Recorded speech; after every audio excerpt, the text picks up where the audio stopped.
So, how does a life threatening health challenge become a fifth dimensional experience? Hi, my name is Elizabeth Eleanor, and I'm an intuitive empath, and I support people to really connect in with their higher self and their soul's journey by really accessing the laws of the universe and the elements that are available for us to really reach our highest potential. So, this is a big story. How do you get a 4.5 centimeter brain tumor and breeze through it like it was just an everyday experience? When you're living in a fifth dimensional reality where you understand and recognize that there's unity consciousness and that we're not separate and we're not broken, then that's when magic happens and miracles happen. And that's what happened to me in this experience. So I want to share with you. And I'm going to break it down so that I can explain to you why it's a fifth dimensional experience, right? So I had discovered that I had a 4.5 centimeter brain tumor. Now, when you're in fifth dimension, it doesn't mean that you're always in fifth dimension. Sometimes you drop back down and you go into the place of feeling like you're trying to fix yourself and all of those things. You get plugged into the matrix and then you go back up. You know, it's can be a never ending until you find that frequency, right? And I had been looking after my mum, and I discovered what was having problems with my neck, and that I was having these pressure headaches. And I went and spoke to her doctor about it while I was at an appointment, and she had said it doesn't sound like anything medical. Well, I'm a bit of a spiritual being that doesn't really, take a lot of 3D information well. So I do a lot of my own health stuff, and I'm not one to have a normal doctor, right?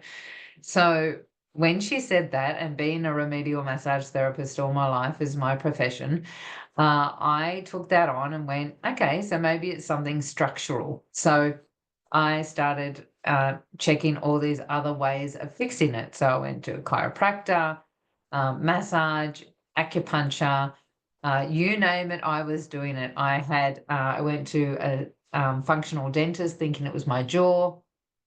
I then thought it was menopause, was, going and seeing an Ayurvedic medicine therapist and got onto some herbal medicine.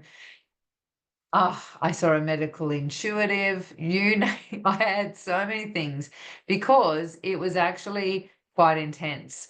I had it for 12 months, this pain that I would have this pressure in my head every so often.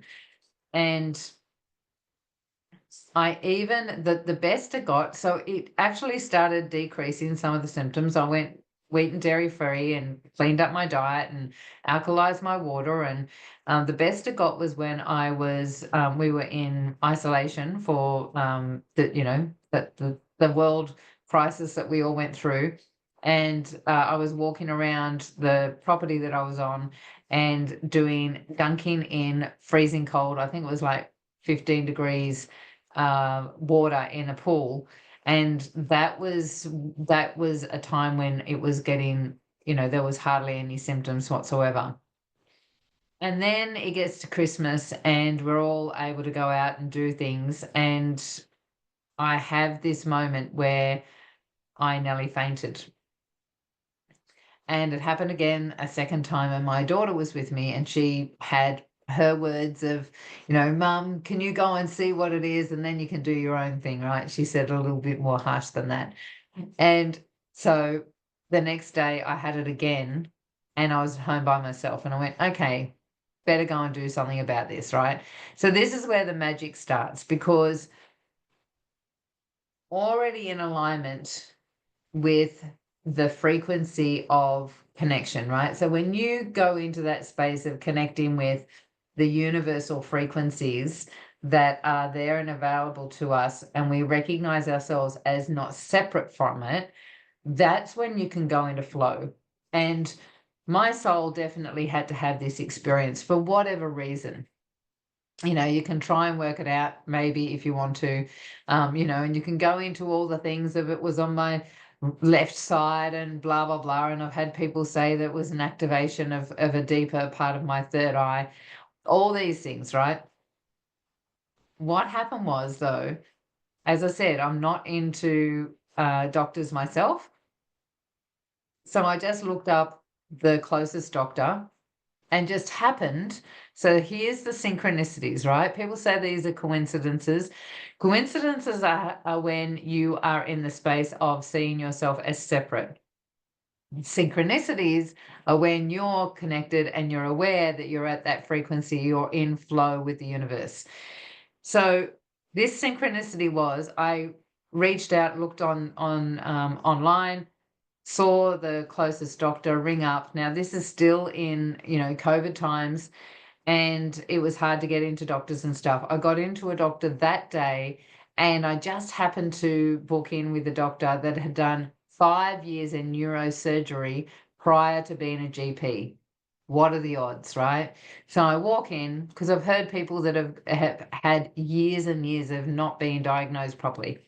So I walk in, I tell him what's been going on. He looks in my eyes and he goes, "Oh, yeah, there's something going on. You need a CT scan tomorrow." So I go in and have a CT scan, ring up the CT scan people ring me up within 10 minutes, 15 minutes.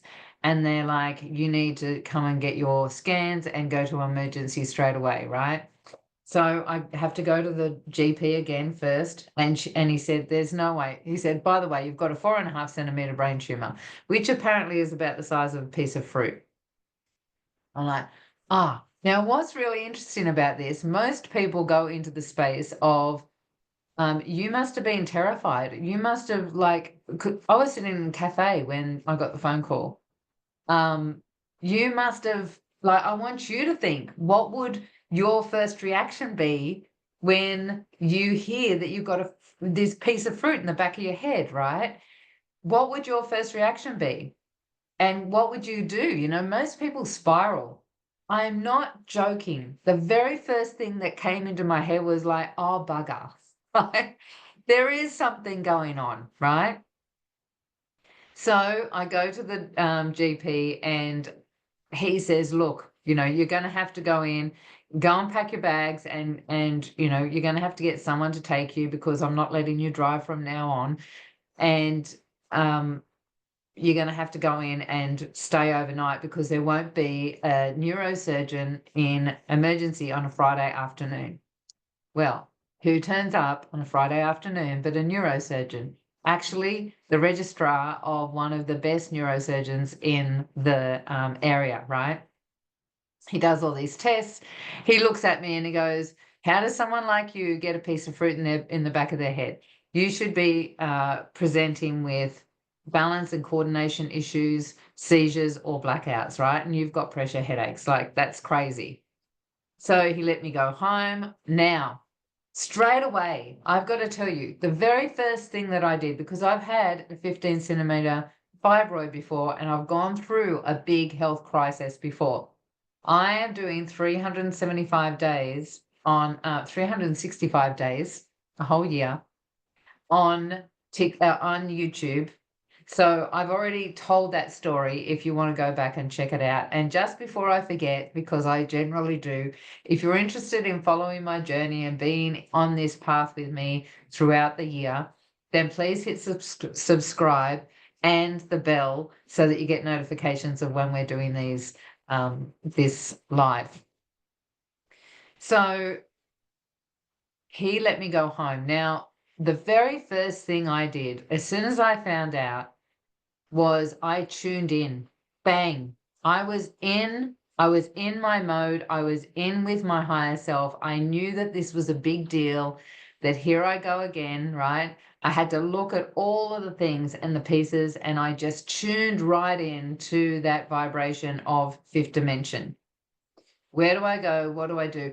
Am I doing this by myself? Am I going to heal this myself, which is what I did with the fibroid? Or am I going to go the conventional route and go and have it out? So I went home, had that moment with myself and my higher self, and really tuned in. My daughter came over, And, we were talking and carrying on, and I have this moment where I realize that, oh my gosh, my daughter's mother is having a big moment, and how is she feeling? And I saw that she wasn't doing too great. And so I stopped for a moment and I spent some time with her, and I'm like, how are you feeling? What's going on? And she's like, well, I'm okay, but I wish you were just the type of mother that would just go and get it out and at the hospital. And I went, yeah, I get that, right? Like, that's her experience, but that's not the mother that she's got. I was aware that this was my experience and she was having her experience, which is a very challenging thing for most mothers to hear, right? But when you're a soul first, then these are the things that come into play, right? I still loved her. I still gave her everything that she needed, but it was my journey first. Anyway, I had this moment with my higher self where my higher self tells me that you're just going to go and get it out, right? And so I had to go through the things, and one of the things was, just to put in a little bit of humor here, one of the things was, the very first thing I did, by the way, was go in and get a juicer, because I didn't have a juicer. So I went and got a juicer so that I could start juicing. I knew that my body needed to straight away be in alignment, and be, if I was going to have it out, that there was going to be a lot of, anesthetic and um, drugs and all sorts of stuff, and my body needed to heal as best it possibly could. So I went and got a juicer. That was the very first thing I did. So then I decided I'm getting it out, which meant that I needed to start taking the medication that they'd already given me, which was a steroid tablet. And I looked it up. And anyway, I came into the kitchen and I'm crying.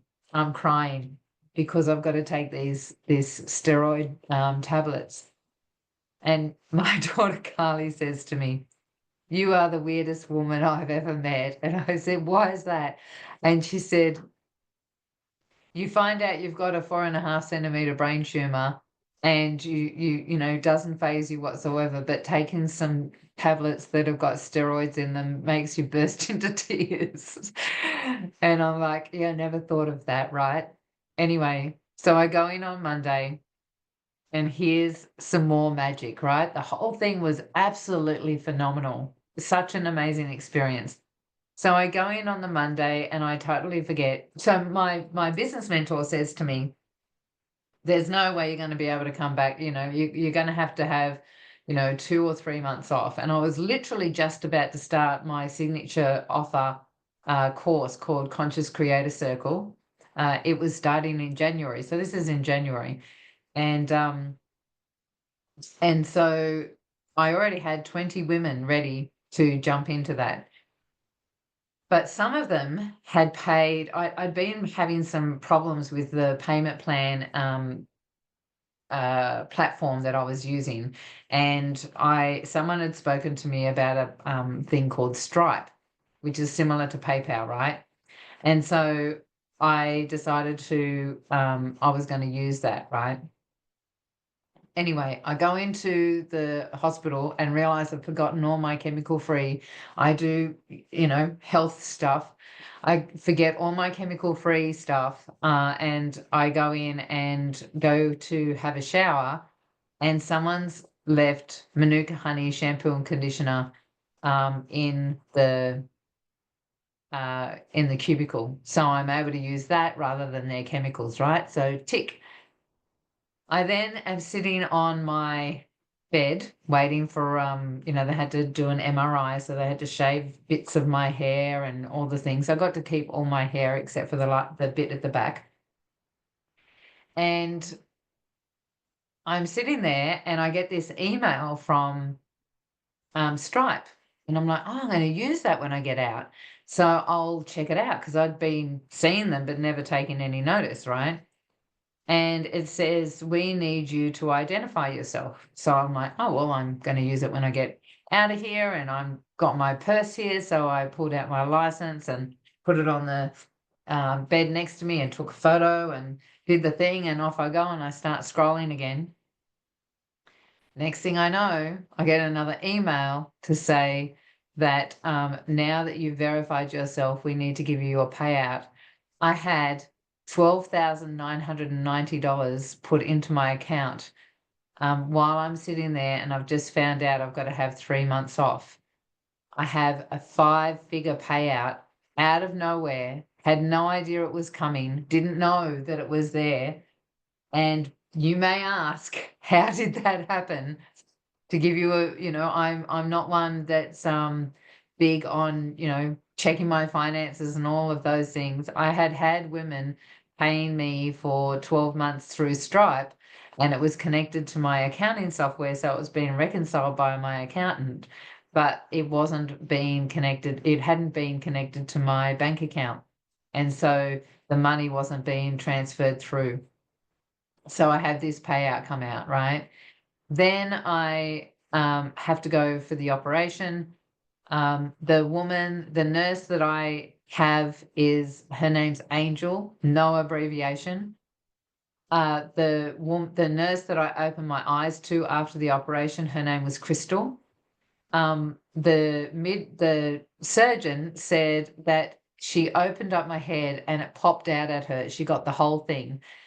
Now, there was this one little moment that I'm getting better at not crying at this moment, but I'm going to share the story because it's so beautiful. Just to show you synchronicity and alignment. So I go in, I'm right at the surgery doors. They've already put this thing in that's called I forget what it's called, but it's like a copper wire that they've got to monitor my heart and everything right in the right time. And I'm just about to be rolled in, and this nurse comes and says, "We're super sorry." That's right. The reason it happened. I've got to back up a minute. So they had told me I was going in for surgery at in the afternoon sometime. So I'm got stuff all over my bed. I'm in another room doing a Facebook Live, actually. And a nurse comes in and says, "Oh, we're so sorry." So this is first thing in the morning. The surgeon has decided to do you first. And so the porter is here to get you. So I wasn't ready. So I quickly grab all my stuff, my bag and all the things, about 5 minutes before I was able to get ready and jump into this bed, and off we went. So then we're here and we're at this place where we're going to be pushed into the surgery.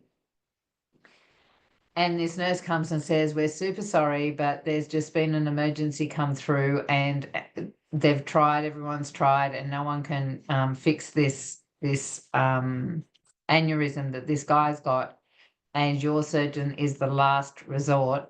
So we're going to have to put you up in a holding bay so that she can operate on this other guy."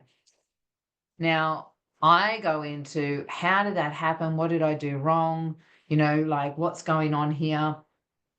And I pieced together all the places, I was running late. So because of that, if I hadn't have been running late and my bags had been packed, then I would have already been in and it would have been too late. And so I look at all the pieces and go, everything else has been in flow. So this has got to be in flow too. So there's a reason for this. And I'm in this holding bay. They said they'd get me in a couple of hours, and a couple of hours comes past, and I'm sitting there in the bed and I get this song come into my head. I don't know if you've ever heard it. It's a song called Oceans.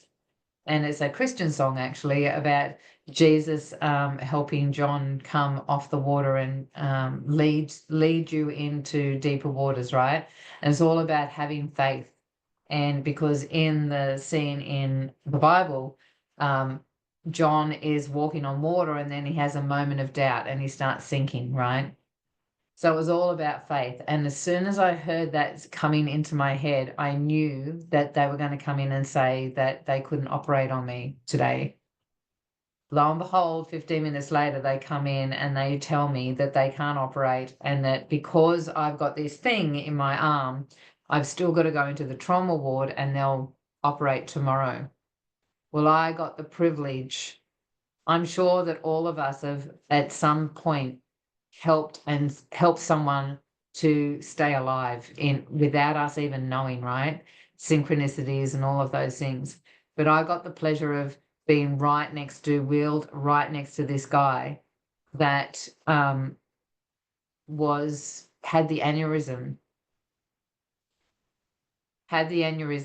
and because I didn't pack my bags, my surgeon was able to operate and save him. And I watched his wife and his daughter come in, who was about 12 years old, right? So I got the privilege to see that I saved a life because I didn't pack my bags. And so that used to really get me. It still does. I just don't have to cry as much as I did before. But was a beautiful moment, right? Surgery happens, she gets the whole thing. I wake up with no pain whatsoever, and I just have no pain. And within half an hour, I'm up and doing things.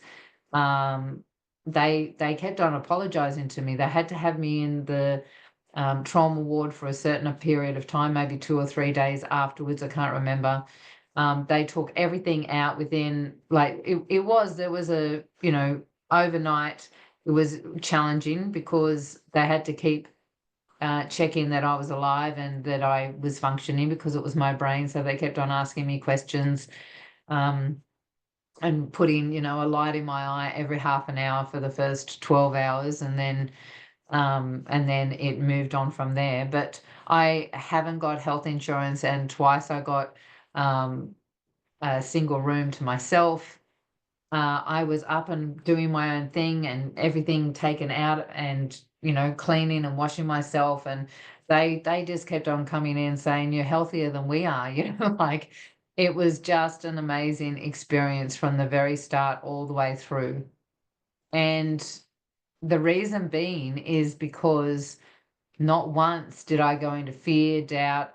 Why is this happening to me? The whole way through, I just knew this was a journey my soul was having, and I tuned in and experienced it all the way through, with my soul aligned in that moment, all the way through, and not second guessing, not doubting, none of those things. And because of that, that alignment caused all these beautiful miracles and amazing experiences. It was so powerful to be part of. So when you're really lined up, regardless of what's going on for you, be aware that when you can line up, you can collapse time, you can flow with it, you can, change course, you can change different timelines. All of these things happen when you're really aligned with your higher self and what it is that your soul is here to experience. So enjoy that. I hope that you got some value out of that. There is little links down below if you want to check out my website and connect in some way. We've got Facebook groups and all things, free resources, blah, blah, blah. Just go in and check it out, and I will catch you tomorrow.